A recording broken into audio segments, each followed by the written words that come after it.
don't have as long a, oh, there they go. So, oops. Now, what about plates? You can spin plates too. They also have a center of mass.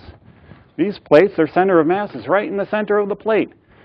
Holidays are coming up. I think it's 4th of July coming up. Boy, I could use some cool watermelon. Let's juggle some cool watermelon here. They're all going to spin about their center of mass. Oh, there they go. And up and whoa! There they go. Cool watermelon. Well, by the way, talking about 4th of July, you got to have your hamburgers, your hot dogs. They're delicious. Going to have a few here. See if we can juggle. Oh, we're not spinning them, but they're certainly good to eat. And then finally, oh, I can cap that off with a little cool ice cream. Let's see what I can have with the ice cream. Oh, some delicious ice cream. Whew, I'm going to really enjoy this. And, oh, just my luck. See you in the next segment. 3, 2, 1. All right, back again. A little bit more about angular momentum. Got a little baseball bat here. Yes, a baseball bat spins about its center of mass. Here I've got some fluorescent tape that's on the baseball bat. It's pretty much balanced here. I got a little string here. We're going to spin the bat along the string, but it pretty much balances along this fluorescent tape. Now, how can you tell that the baseball bat spins about the fluorescent tape or center of mass? You don't want to throw it into the audience. That might hurt someone. But you can spin the bat. So I've got a string on the bat, and I slowly increase the angular velocity, and you'll watch that fluorescent tape slowly turn into a little fluorescent circle as I spin it faster and faster and faster. So, indeed, the baseball bat spins about its center of mass like everything spins about its center of mass. So, reminds me of Will Rogers. He was a lasso artist. So I'm Dr. Bones, the Will Rogers of science, I suppose. See you in the next segment.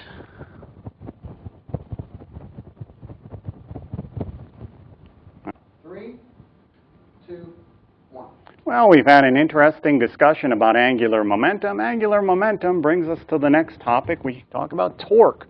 Torque is a force along a radius, all right? So it's a turning force. Now, there are kind of interesting ways to talk about torque. Angular momentum obviously involved. Changing angular momentum is a torque. Here's a hula hoop. Everyone has a hula hoop at home. I'm sure they like to play with. Here I've got a couple of clamps on the ends, and I've taped in little stacks of pennies, so we've got some masses on these ends of the hula hoop.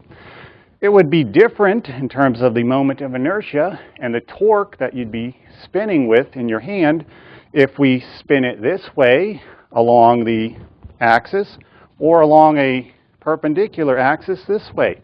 And the best way to do this is to try it out.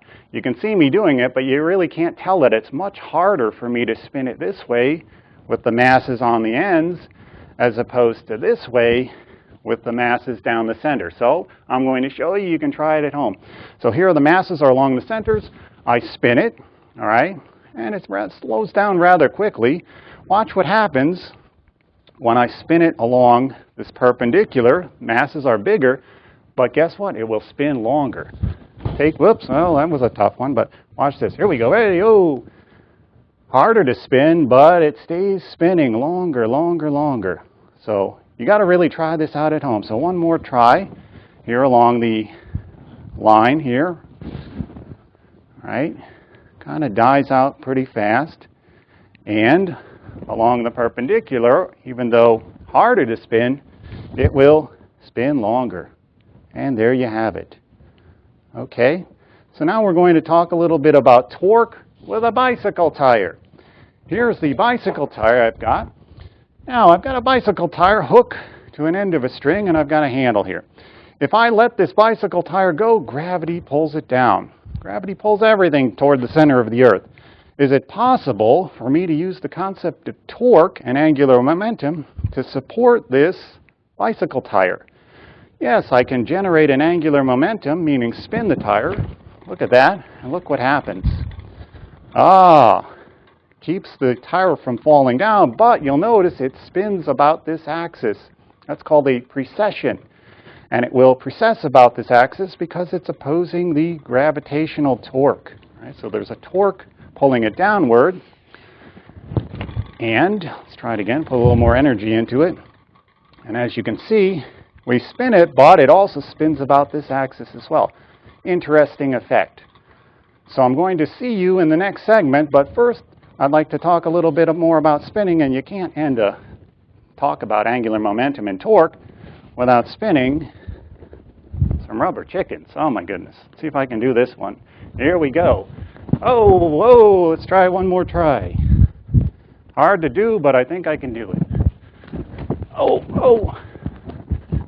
Well, pretty good. One more try.